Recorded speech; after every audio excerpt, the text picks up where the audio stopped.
ሰላም ጤና ይስጥልኝ ውድ የቻናላችን ቤተሰቦች እንኳን ወደ ቻናላችን በሰላም መጣችሁ። ዛሬም በአዳዲስ የእግር ኳሳዊ ሰበር መረጃዎቻችን በተለይ የዝውውር መረጃዎችን እንዲሁም ደግሞ አርሰናልና ማንቸስተር ዩናይትድን በተመለከቱ አዳዲስ መረጃዎችን ይዘን ወጥተናል። አርሰናል በመሃል ሜዳው ላይ ለውጥ ለማምጣት እንግዲህ የ80 ሚሊዮን ፓውንዱን ዝውውር ለማጠናቀቅ ከጫፍ ደርሷል። ምናልባትም ሂርዊጎም ተብሎ ይሆናል። በሌላ በኩል ሊቨርፑል ሳላን ከሸኘ በኋላ የአጥቂ መስመሩን ለመገንባት የፒኤስጂውን ኮከብ ባርኮላ ለማስፈረም ከምንጊዜውም በላይ መቃረቡን እየተመለከተ እንገኛለን። በተጨማሪም በአሎንሶ የሚመራው ቼልሲ ኩኩሪያን ወደ ማድሪድ ከሸጠ በኋላ የእሱን ምትክ ለማግኘት እንግዲህ ከጫፍ መቃረባቸውና የተሻሻለ ገንዘብ ለጥያቄ ማቅረባቸውን ተመልክተናል። ዩናይትድ በስዊድን ያደረገውን ጨዋታ በድል ተወጥቷል። አዳዲስ ታዳጊ ተጫዋቾችን ድንቅ ብቃት አሳይቷልና ከሱ ጋር በተያያዙ ሌሎች መረጃዎችን እናቀርባለን።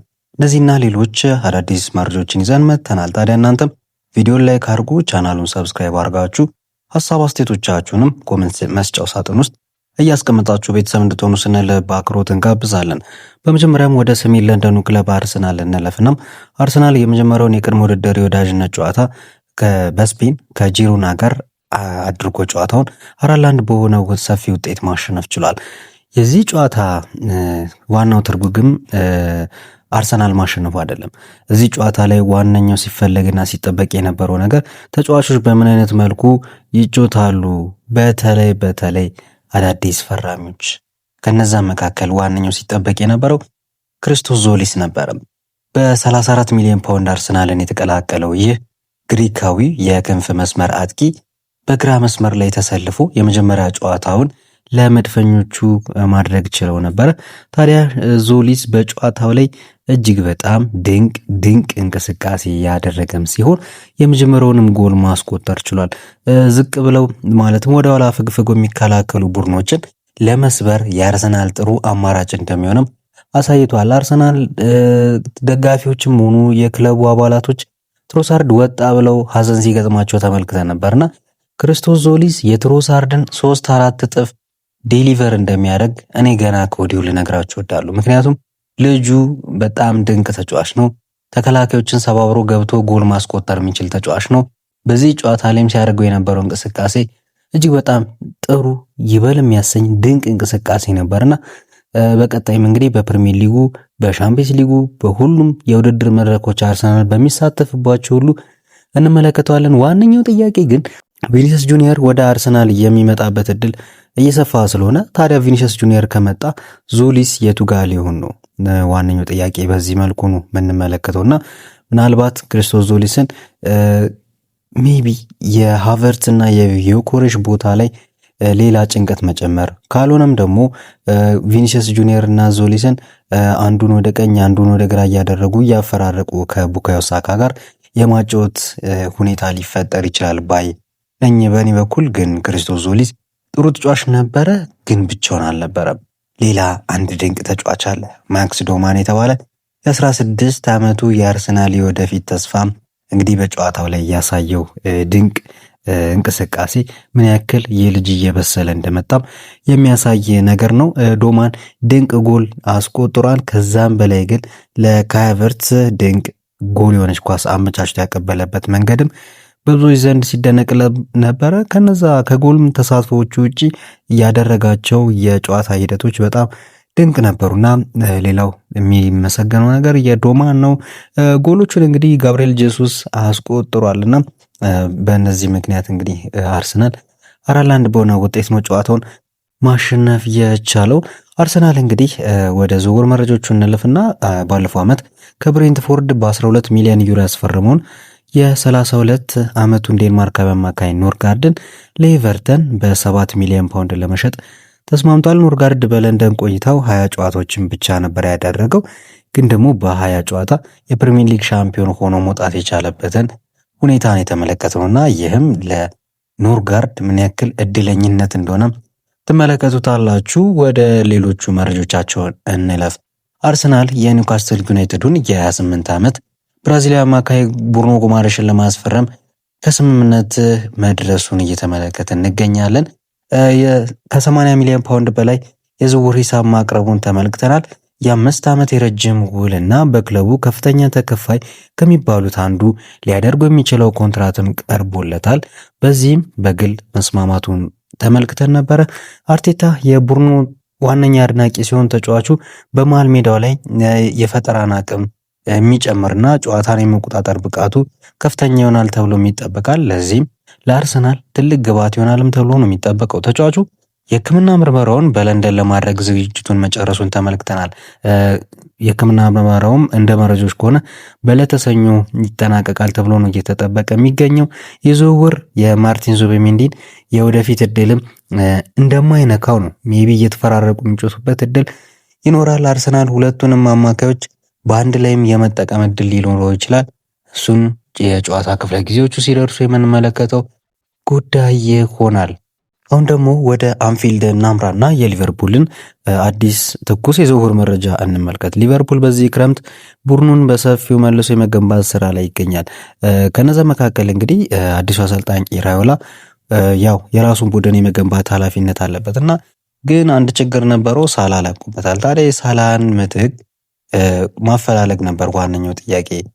አዲሱ እንደገና ደግሞ ሌላኛው አጥቂያቸው ሂጎ ኤኪቲኬ የጉዳት ሁኔታ እንዳለበት እናውቃለን። በጉዳት የሚቸገር ተጫዋች አልነበረም። አመቱን ሙሉ ሲጫወት ጥሩ ነበረ። ነገር ግን የዓለም ዋንጫው ከመድረሱ ከጊዜያት በፊት በጉዳት ምክንያት ምን አይነት ሁኔታ ላይ እንደወደቀ ተመልክተናል እና አሁን ደግሞ እስከ ጥር ድረስ በጉዳት ይርቃል። ለዚህም አሌክሳንደር ኢሳቅ ላይ ደግሞ 100% መተማመን አይችሉም። እናም ሌላው ደግሞ ተጫዋቾች ደግሞ እንደገና ለመርቀቅ እየተቃረቡ ይገኛሉ። አሁንም አጥቂ ቦታ ላይ ፍሬድሪኮ ኮዛ እና ኮዲ ጋክፖ ክለቡ ሊለቁ እንደሚችሉ የተነገሩ ያሉ ተጫዋቾች ናቸው። ታዲያ በእነዚህ በኩል ሊቨርፑል ምን እየሰራ ነው የሚለውን ስንመለከት ሳላን ለመተካት የመጀመሪያው ምርጫ አድርጎት የነበረው የአንዴሙንዴ እንደነበር እናስታውሳለን። ግን ደግሞ እሱ ከሪያል ማድሪድ ጋር የተገናኘ ተጫዋች መሆኑንም ተመልክተናል። በዚህ ምክንያት ሊቨርፑል ፊታቸውን ወደ 23 ዓመቱ የፒኤስጂ የፈጣን የክንፍ ተጫዋች ወደ ሆነው ባርኮላ ማዞራቸውን እንግዲህ ሰንበትበት ብለዋል። እናም ይህንን እናውቃለን። ታዲያ ፒኤስጂ እንደገና ደግሞ የአያክሱን የ21 ዓመት ቤልጂየማዊ የክንፍ አጥቂ ሚኮ ጎድሰን ለማስፈረም የመጀመሪያ ደረጃ ንግግር ጀምሯል። ፒኤስጂ ታዲያ ይህንን ተጫዋች ማስፈረም ይችል ከሆነ እንደገና ደግሞ ማግነስ አክሊዎችንም ለማስፈረም መስማማቱን ደግሞ ተረጋግጧል። ሂርቢጎም ተብሏል። ታዲያ ፒኤስጂ ሁለት አዳዲስ የክንፍ አጥቂዎችን ማስፈረሙ ባርኮላ ከፒኤስጂ እንዲወጣ ነፃነት ይሰጠዋል። ወደ ሊቨርፑል የሚያደርገውንም ዝውውር ያፋጥነዋል እየተባለም ይገኛል። ሊቨርፑል ይህንን ዝውውር ካጠናቀቀ ለፕሪሚየር ሊጉ ዋንጫ ፉክክር ትልቅ ማረጋገጫ እንደሚሆንም ዋነኛ ነጥብ ይሆናል ተብሎ ይጠበቃል እና ደግሞ በነ ኬዛ በነ ጋክፖ በኩል ደግሞ ሌሎች አዳዲስ ሁኔታዎችን የሚያጣራበት እድል ይኖራል ተብሎም ይጠበቃል። በአጥቂ በፊት መስመርም ላይ ምናልባት ያው ትንሽ ጊዜያቶች ስለሚቀሩት በእነዚህ ቀሪ የዝውውር መስኮት ጊዜያቶች ምን ይወስናል አብረን የምንመለከተው ጉዳይ ይሆናል። ሌላው በመቀጠል የሌላኛው የለንደን ክለብ ስንመለከት ቼልሲ ጋር ነው የምንሄደው። በዚህ ክረምት በዣቢ አሎንሶ እየተመራ ያው እነሱም ቡድን እየገነቡ ይገኛሉ። ባይዘዌ ቡድን እየገነባ ያልሆነው ብቸኛው ቡድን አርቴታ እና አርሰናል ናቸው። ምክንያቱም ሁሉም ቶፕ 6 ማለት ይቻላል የእንግሊዝ ፕሪሚየር ሊግ ክለቦች ከአርሰናል ውጪ አዲስ አሰልጣኝ ነው። አዲስ አሰልጣኝ ማለት አዲስ ቡድን፣ አዲስ ተጫዋች፣ አዲስ የጨዋታ ስታይል መገንባት መቻል አለበት። በዚህም ሁኔታ ሌሎቹ ቡድኖች ከአርሰናል ውጪ ቢያንስ 2-3 የዝውውር መስኮቶችን ይፈልጋሉ ቡድናቸውን እስኪገነቡ ድረስ። አርቴታ ግን ያለውን እየቀመመ ጨው እየጨመረ ማጣፈጫ እየጨመረ የሚሄድበት ሁኔታ ነው እንጂ ያለው ገና እንጨት አየዤ ከሰል አቀጣጠል የሚባል አይነት ሁኔታ ውስጥ እንደሌለ አርቴታ ማረጋገጥ ይችላል። እና ለዚህም ነው አሁን ዋና ለምሳሌ ቡርኖ ጉማሬ ሲመጣ ዙቢሜንዲ ቤንች ሊሆን ይችላል። አስቡት፣ ዙቢሜንዲ ሌላ ቦታ ቤት ቋሚ መሆን የሚችል ተጫዋች ነው። ይህም ምን ያክል ስኳዱ እየተገነባ እንዳለ ማሳያ ይሆናል ማለት ነውና በዚህ መልኩ እንግዲህ የዝውውር ሂደቱን ስንመለከት በተለይ በቼልሲ በኩል የኩኩሪያ ዝውውር ነው። ይህ ስፔናዊ ተጫዋች እንግዲህ ወደ ማድሪድ ማምራቱን እናስታውሳለን። ያውም በ51.8 ሚሊዮን ፓውንድ ብቻ። ታዲያ ትልቅ ክፍተትም እንደፈጠረባቸው ተመልክተን ነበርና የራዮ ቫልካኖን የ28 ዓመት የግራ መስመር ተከላካይ ፔፔ ቻቫሪያን ዋነኛ ኢላማ አድርገው መምረጣቸውንም ተመልክተናል። ይህ ተጫዋች እንግዲህ 15 ሚሊዮን ዩሮ ወይም ደግሞ 12.8 ሚሊዮን ፓውንድ ጥያቄ አቅርቦ ነበር ቼልሲ ለዚህ ተጫዋችና ውድቅ ተደርጎበታልና የውል ማፍረሻው 50 ሚሊዮን ዩሮ ነው።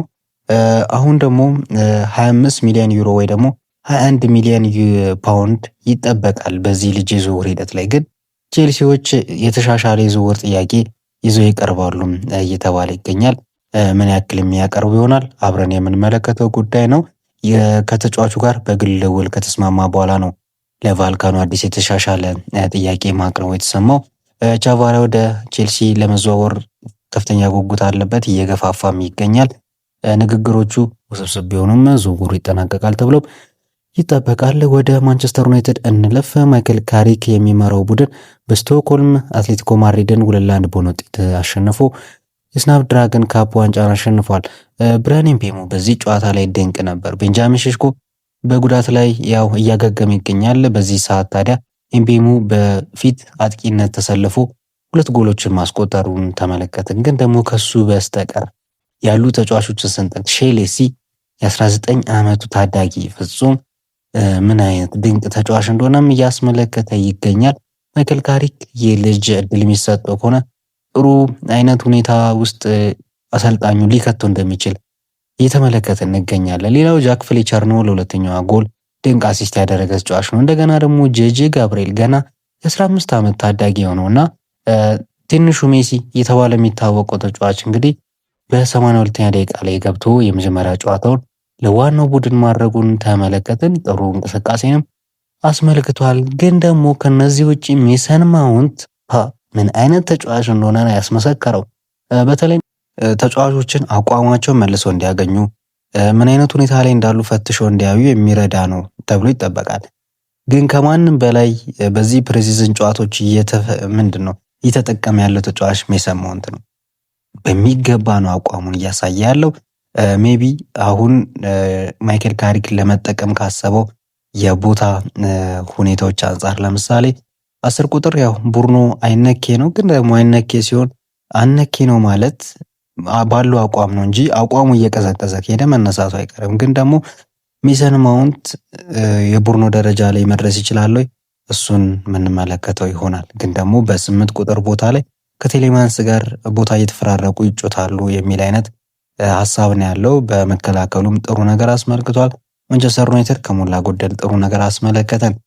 ሌላው በዩናይትድ በኩል የኒውካስትል ዩናይትዱን የ21 ዓመት የግራ መስመር ተከላካይ ሉዊስ ሆልን ለማስፈረም ከተጫዋቹ ጋር የግል ስምምነት ላይ ደርሷል። ኒውካስትል ተጫዋቹን 65 ሚሊዮን ፓውንድ እንደሚገምተውም ተገልጿል። ማንቸስተር ዩናይትድ ይህን ያክል ገንዘብ ይከፍላል አይከፍልም አብረን የምንመለከተው ጉዳይ ነው። ተመልካቾቻችን ለዛሬ የነበሩን ቪዲዮ የስፖርት መረጃዎቻችን እነዚህን ይመስሉ ነበር። በቀጣይ በሌሎች የእግር ኳስ ሰበር የዝውውር መረጃዎቻችን እስከምንገናኝ ድረስ ሰላም።